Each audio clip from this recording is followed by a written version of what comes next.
Welcome back. It is the week two Monday Night Football Best Bets show presented by Statement Games. How's everybody doing? My name is Johnny the Greek, and yeah, we'll be looking at the double header for Monday Night Football this week. This is presented by Statement Games. Statement Games is an innovative sports gaming and database marketing platform.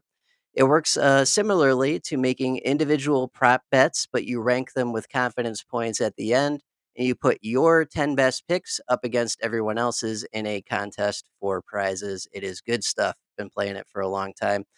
Follow them at Statement Games on Twitter to follow the development. You can also request a demo at the email marketing@statementgames.com. All right, before we get into it tonight, these are not suggestions, just the bets I'll be making personally this week. Set a limit and stick to it. For help with problem gambling, please call 1 800 Gambler. Not an ideal start to the season, going 0-3 last week. But if any of you guys are familiar with Scott Bagman on Twitter, who is an excellent known degenerate, he says that your bets should look like a tree as the season progresses. Skinny to start, and then fuller and fuller as we learn more, get more comfortable, and gain some advantages.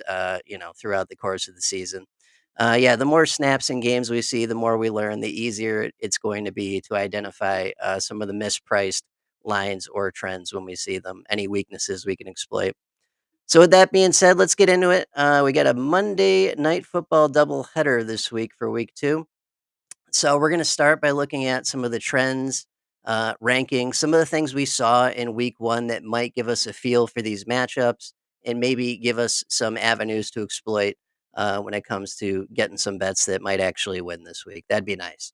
All right, so we'll start with Tampa Bay, Houston. So in week one, the Tampa Bay Buccaneers offense did get off to a pretty slow start against Atlanta with just 260 total yards and 16 first downs. The Bucs did not turn the ball over though, and they had offensive possession for only 24 minutes, so not ideal there. But at least they didn't turn the ball over. We have seen slower starts offensively to the season the last few years. We talked about that in episode one, so this is nothing new. I expect this to get better as the season progresses. Mike Evans, Sterling Shepard, and Ameka Agbuka led the Bucs with targets at 8, 6, and 6 apiece. Godwin is doubtful as I record tonight, so we're probably not going to see him this week.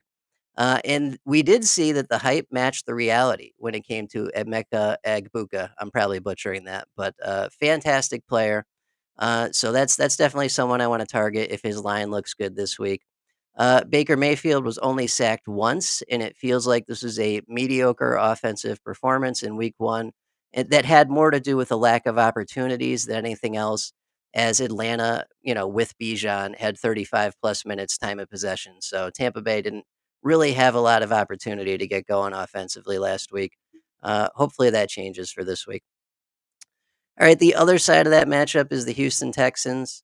So the Texans only produced 265 yards of offense in week one. That's not great.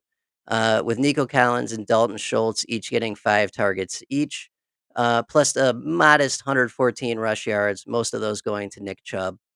They did have 2 turnovers. CJ Stroud was sacked 3 times, and that was kind of the nail in the coffin in a close game against the Rams.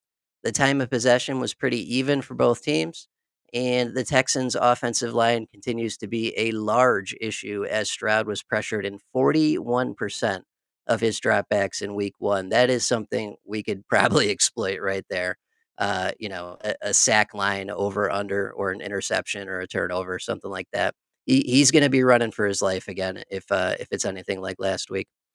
All right, and then the second game in our doubleheader is Chargers and Raiders. So yep, this is okay. So we'll start with the Raiders. The Raiders did most of this is kind of surprising. Did most of their damage through the air in week one, with 333 of their 389 total yards coming through the pass attack.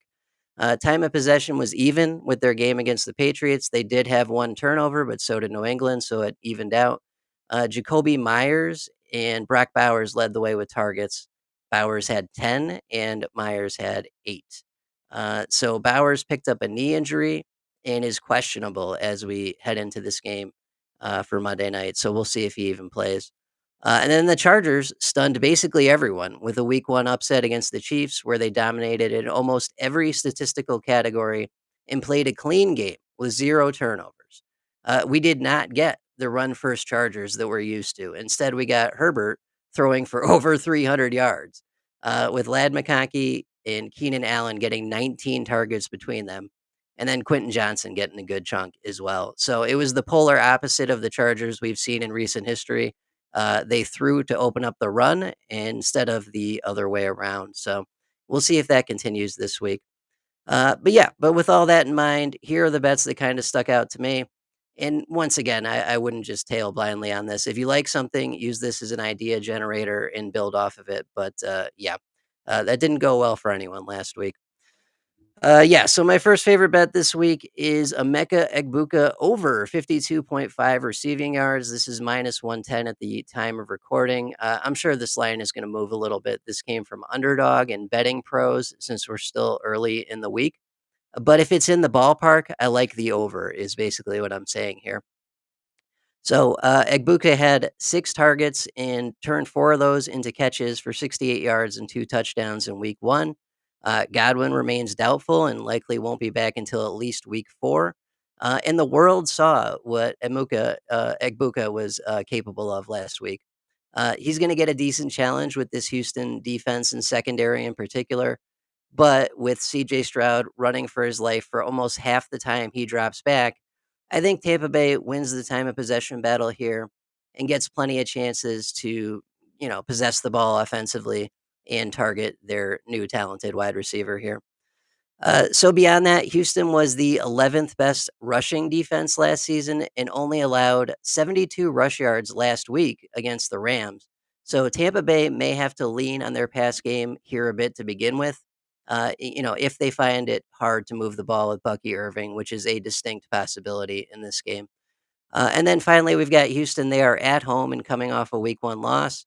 They are favored in Tampa Bay, could be down late or in a negative game script early. Uh, either either one of those gets Egbuka more involved. So I think we got a few different things that point towards Emeka Egbuka having a pretty good game in week two. And that is not a large line for a guy of his talent. With the amount of action he's going to see over 52 and a half receiving yards. That's definitely doable for him. So I feel pretty good about that one. Alrighty. The second favorite bet for the week two Monday Night Football games is I want to take the under 42 and a half points at minus 102 for the Houston Tampa Bay game. And this is going against what we've seen in recent history a little bit. Houston has gone 11-5 in their last 16 games over the total. But this is also the same Houston team that did not score a touchdown last week. That is true and had Stroud running for his life on 41% of all dropbacks. I don't think that's going to go well for them offensively. Plus, on the other side, this Texans defense is no joke, and they are coming off a 2024 season where they were the fifth best in yards per game allowed and seventh best in turnover differential. I think they'll be able to slow down Tampa Bay enough to make this realistic that we stay under 42 and a half points for the total. And I doubt that this Houston offense can fix these core issues with protection when it comes to CJ Stroud between week one and week two. That's like a full on offseason draft free agency fix, not a week one to week two fix. I don't see much changing there. And I think we have a few different factors pointing towards the under. If 42 and a half is too low for you and it feels risky, you can use an alt line. You can make it 43 and a half, 44 and a half. That's just gonna affect the price a little bit, but that's definitely an option, as well if you wanna go with that. Alrighty, and the last bet I like for the Monday Night Football doubleheader, targets the other game. I'm gonna take the Chargers. Their spread right now is -3 on FanDuel. I wanna take them at -2.5 alt line at -142. So the actual spread is 3 points, but we don't want to lose this on a technicality. If the Chargers kick a last second field goal in a tie game to secure the win, which is always a legit possibility, we don't want to get hooked basically. So I'm going to use an alt line instead. Chargers -2.5 at -142. Yep, the price isn't good, but you can parlay it with something else that you're confident in, and that'll boost it to positive numbers. Plus, there are all kinds of promos out this week. So, grab a promo, grab a 50% promo or a 25% promo, get that up to a positive number, and that'll be looking a lot better. And I don't have a lot of science behind this one. It's mostly vibes, is what it is. So, yeah, this is not rocket science. The Chargers just beat the Chiefs. They looked very dominant doing so. And they still haven't unleashed their typical game script that we've seen in recent history with them running the ball, dominating time and possession, and limiting opportunities for their opponents to get any sort of rhythm offensively. Offensive coordinator Greg Roman has shown that he's more than willing to let Herbert cook.